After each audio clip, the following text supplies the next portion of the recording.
I think coming into media and being in the public eye was more like a coping mechanism for me.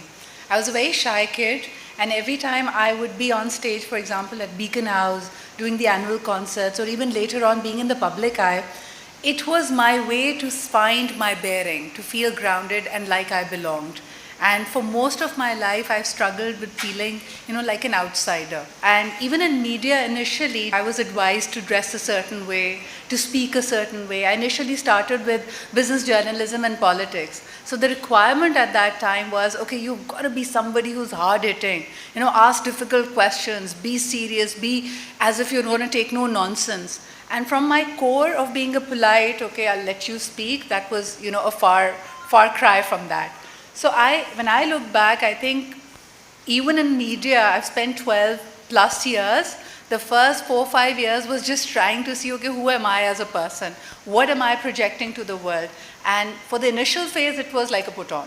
That's something I can confess. I had to do. I was too young. I was trying to find my bearing. Your ideas are not that strong. Everybody's telling you how to dress, how to talk. Your makeup doesn't look right. Your hair should be worn a certain way. I did not like that. Thank God when I started media, there was no internet and there was no trolling. A lot of women journalists get subjected to that as well. I mean, everything is a fashion disaster. There's fashion police out there. There's, the only feedback I used to get mostly was, you speak too much English. आप TV पे बैठी हैं तो आप उर्दू में बात करें, सबको समझ नहीं आता आप क्या कहती हैं. So it was really trying. Like the first 3 years, I hated television, and I just accidentally entered into it. And my father would tell me, no, you'll appreciate it later. And in those years, I wasn't appreciative. I was hating it because I felt I was under the microscope. Also, I did not feel I could connect with the people who were there to support me.